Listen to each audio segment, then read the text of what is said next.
بسم اللہ الرحمن الرحیم۔ السلام علیکم۔ آج ہم درود شریف کے فضائل کے ساتھ حاضر ہیں۔ جہاں بھی ہو وہیں سے دو صدا سرکار سنتے ہیں، سر آئینہ سنتے ہیں، پس دیوار سنتے ہیں۔ اللہ تعالیٰ نے اپنے لیے کوئی پروٹوکول نہیں رکھا، لیکن اپنے محبوب حضرت محمد صلی اللہ علیہ وسلم کے لیے رکھا۔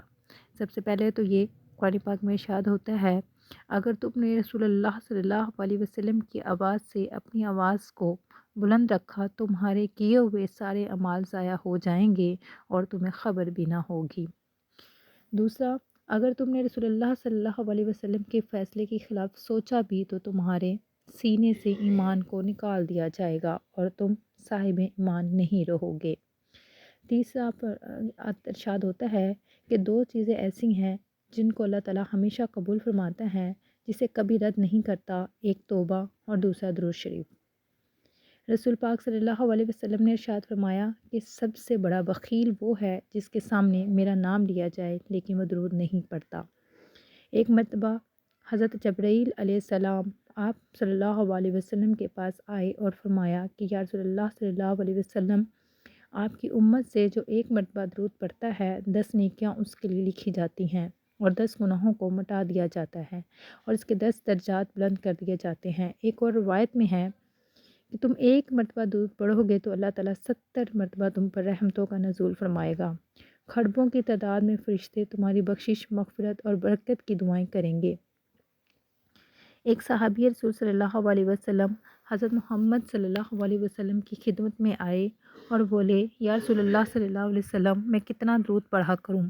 آپ صلی اللہ علیہ وسلم نے فرمایا، جتنا بھی پڑھو گے کم ہے۔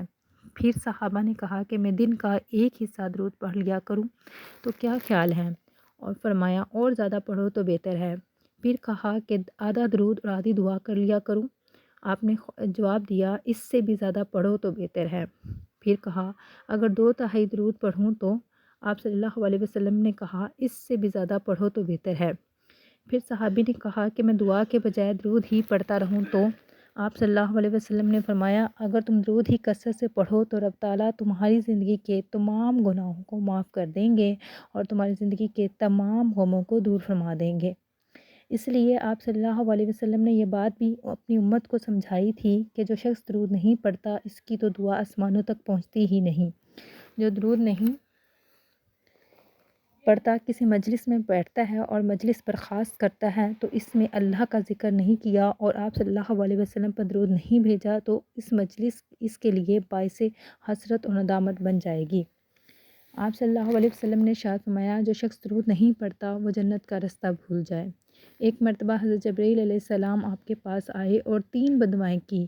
آپ نے ان پہ آمین بولا۔ ان میں سے ایک بددعا یہ تھی کہ جو آپ پر درود نہیں پڑھتا اللہ اس کو گہرے جہنم میں پھینک دے۔ اللہ کے رسول نے اس پہ آمین بولا۔ دوستو ذرا سوچو، بددعا کرنے والا فرشتوں کا سردار اور آمین بولنے والا انبیاء کا سردار، کیا اللہ تعالیٰ اس بددعا کو رد کریں گے؟ درود پڑھنے والے کو قیامت کے دن عرش الہی کے سائے میں جگہ دی جائے گی۔ سورۃ الاحزاب میں آتا ہے کہ بے شک اللہ تعالیٰ اور اس کے فرشتے درود بھیجتے ہیں اس غیب بتانے والے نبی پر، اے ایمان والو آپ پر خوب درود اور سلام بھیجو۔ مصطفیٰ جان رحمت پر لاکھوں سلام، شمع بزم ہدایت